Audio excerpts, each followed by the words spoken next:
Salut, j'espère que vous allez bien. Petite vidéo, je ne sais pas encore, hein, ça dépend si je suis bavarde ou pas, et j'ai tendance à être bavarde. Vidéo totalement improvisée, soit dit en passant, suite à la vidéo qui est sortie ces derniers jours sur les conseils tarot du mois d'août, et je me suis dit que ça serait une idée, pourquoi pas, de vous partager le choix que moi j'avais fait, hein, c'était une vidéo avec 3 choix de tirage. Vous le voyez à l'écran, j'avais fait le choix numéro 3 avec notre bon vieux tarot de Marseille. Nous avons donc 3 alertes ici, ce à quoi prêter attention durant le mois d'août. Et ici, 3 conseils, 3 thématiques également, le professionnel, le sentimental et ici, l'hygiène de vie, développement personnel, un petit peu la façon dont on prend soin de soi au quotidien. Et donc, voilà, c'était aussi pour vous montrer que parfois, il y a des choses qui ne parlent pas de prime abord. Quand on voit la carte sortir, on dit « ça ne me parle pas trop ». Voir comment on peut quand même essayer d'y trouver une signification sans pour autant rentrer dans raconter des histoires et des sornettes, là n'est pas la question, mais vous allez voir que parfois ça peut parler, notamment, donc j'en viens en fait, ici quand j'ai vu la papesse et tempérance, je me suis dit, c'est quand même fou, des cartes tellement lentes, silencieuses, inactives, des cartes molles. C'est tous les mots que je viens d'employer, là, c'est l'opposé total de ma thématique professionnelle en ce moment. Donc je me suis dit, le tarot me dit de faire attention à ne pas être trop passive. Je suis tout sauf passive en ce moment, je travaille presque jour et nuit. Donc ça m'a semblé très étrange. Et puis, invitation au repos, bon ça oui, effectivement, je peux comprendre, je ne me repose pas assez. Mais c'est cette papesse ici, je me suis dit, c'est bizarre. Et je me suis rappelé de quelque chose que je transmets à mes élèves en cours. Une carte inversée, une carte qui vient en alerte, comme ça, dans le tarot de Marseille, nous dit attention, cette carte, son énergie, est soit en manque, soit en excès. Donc, je me suis dit, attention ce mois-ci à ne pas, quelque part, manquer de passivité. Ça peut paraître bizarre dit comme ça, mais au-delà de ça, c'est vrai que c'est important ce mois-ci que je ne sois pas dans le manque, l'absence finalement de calme. C'est important d'essayer de remettre du calme, un peu de silence parfois, et notamment dans ma communication. Là aussi, c'est très bizarre ce que je suis en train de vous dire, remettre du silence dans ma communication. Non, je ne suis pas folle. C'est-à-dire que je mets tout le temps un point d'honneur à répondre à tout le monde pour mes soins au bol tibétain. Je fais ça parce qu'il y a mes bols tibétains derrière. Vous ne voyez pas, c'est stupide de faire ça dans une vidéo.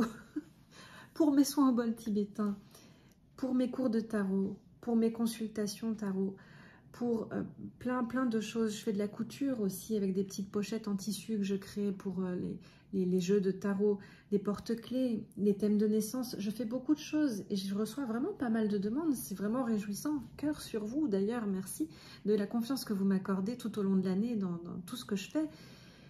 Mais je mets tout le temps un point d'honneur à répondre à tout le monde à n'importe quelle heure du jour et de la nuit. Alors, je dors quand même un peu quelques heures la nuit, mais vraiment quelques heures. Clairement, je ne me repose pas assez. Et le tarot me dit attention à ne pas manquer finalement par moments de silence, de patience, des petits temps d'arrêt comme ça.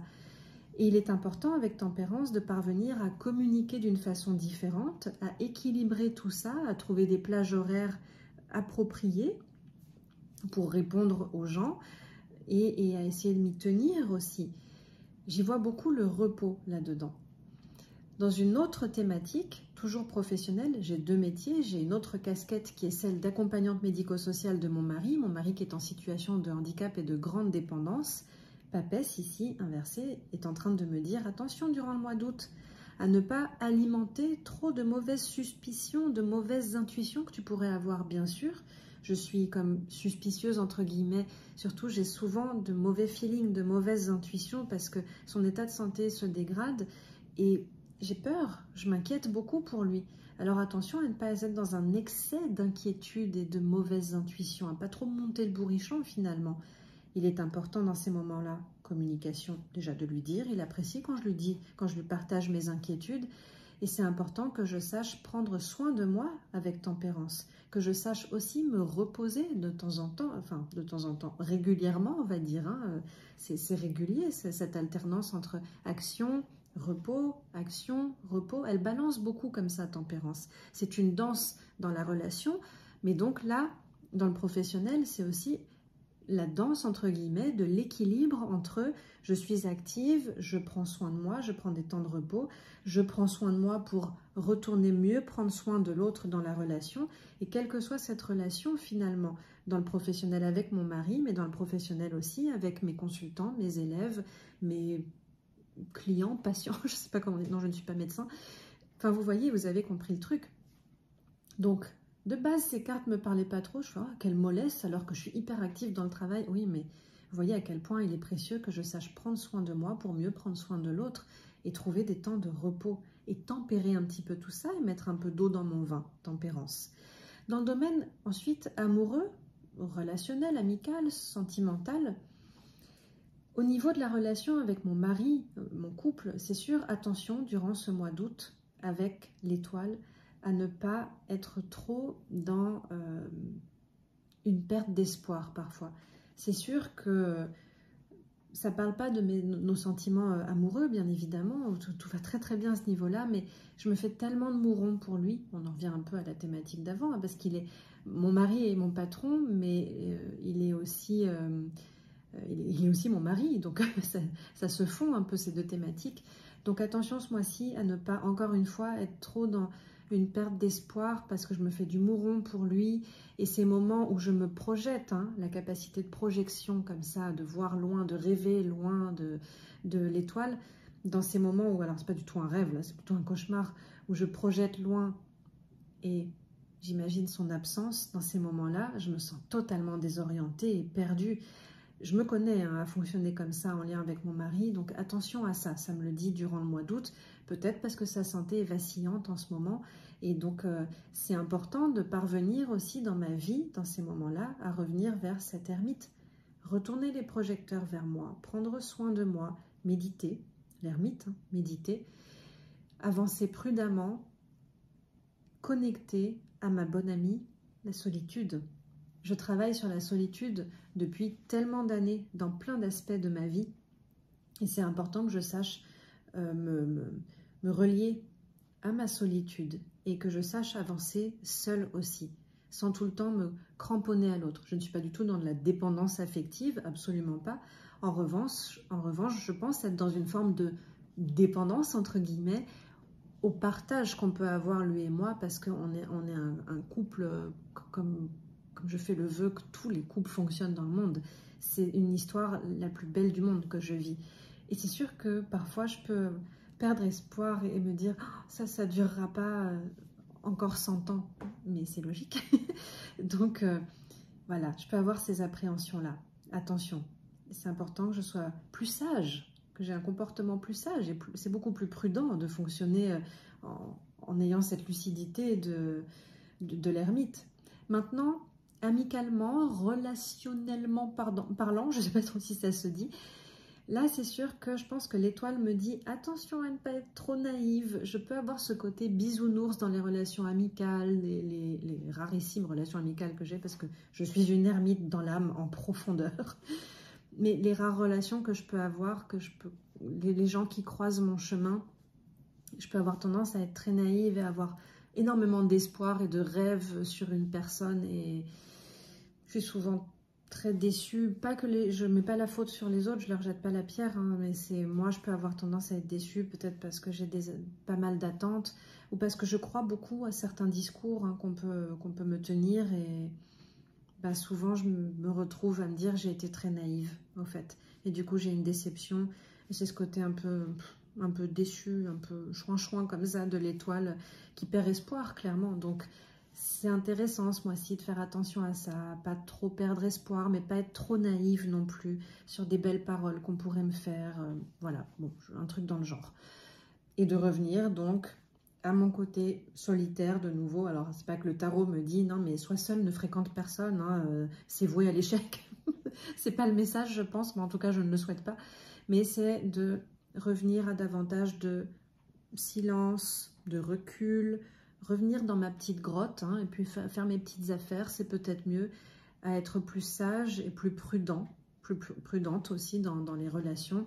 Je pense que ça me parle de ça. Plus lente, plus patiente peut-être, il y a toutes ces idées-là. Et enfin, dans la façon dont je prends soin de moi au quotidien.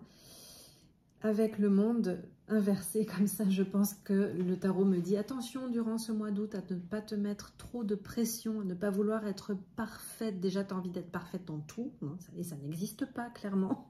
Je suis un être humain, je ne suis pas un robot. Donc, attention à ne pas me mettre trop de pression dans mon hygiène de vie, à ne pas vouloir être parfaite dans tout ce que je fais, dans comment je prends soin de moi, etc. Et attention, là, j'y vois quelque chose d'un peu plus important avec ce monde, à ne pas me mettre moi-même en situation d'échec parce que je ne me repose pas assez. Et avec l'empereur, j'y vois plusieurs choses. C'est important que je parvienne à me réancrer, me restabiliser, prendre mes responsabilités. Il n'y a pas vraiment de notion d'engagement normalement dans l'empereur, mais là, j'ai envie d'y mettre une notion d'engagement, à m'engager, à me restabiliser, à m'ancrer, à être la propre patronne de mon corps, de mon hygiène de vie, à savoir me poser quand c'est nécessaire, me reposer aussi quand c'est nécessaire, me repositionner et surtout ne pas trop culpabiliser, je pense. Hein, l'empereur qui prend ses responsabilités, il est aussi en train de nous dire de ne pas être trop dur avec nous-mêmes, de pas... un instant, je viens de dire hein, de devenir ma propre patronne. C'est dur, au fait, de dire ça, je m'en rends compte. C'est important de ne pas culpabiliser. Quand je me mets trop de pression comme ça, et quand j'arrive pas à être parfaite, ce qui est complètement débile, mais bah, pas culpabiliser, au fait, hein, de ça. C'est complètement normal. Donc, c'est important... Voilà, de rester tranquille, ancré. Et j'y vois finalement, dans ces 3 conseils, parvenir à prendre soin de moi, prendre soin de mon repos, prendre soin de ma communication, avoir une communication peut-être plus équilibrée dans ce que je fais, revenir vers moi, méditer, prendre soin de ma solitude, me faire un câlin, être en amitié, en amour avec moi-même. C'est vraiment important ce mois-ci. Et prendre la responsabilité... ne pas culpabiliser, ne pas me responsabiliser quand j'arrive pas à faire tout ça, ne pas culpabiliser, mais prendre des responsabilités et m'engager en quelque sorte et continuer à travailler, mais d'une façon un petit peu plus carrée, un peu plus posée et un petit peu plus tranquille. J'y verrais presque la force tranquille de la carte de la force hein, dans cet empereur. Ça vient me chatouiller un petit peu. Voilà, vous voyez, déjà 12 minutes 30 de vidéo pour vous parler simplement de ces 6 petites cartes. Vous voyez à quel point on peut aller loin et avoir des prises de conscience et des petits moments d'éveil comme ça, juste en sortant quelques petites cartes. J'espère que ça aura pu un peu éclairer votre chemin, à vous qui avez peut-être fait ce choix-là aussi dans les conseils tarot du mois d'août. Pour les autres, bon bah désolé, mais vous avez vu un petit peu la façon la façon de faire hein, pour... alimenter un peu notre discours dans les cartes du tarot. Je vous souhaite un bon début de mois d'août et puis je vous dis à quand vous voulez, surtout quotidiennement sur nos réseaux sociaux, notamment sur Instagram. Salut les amis!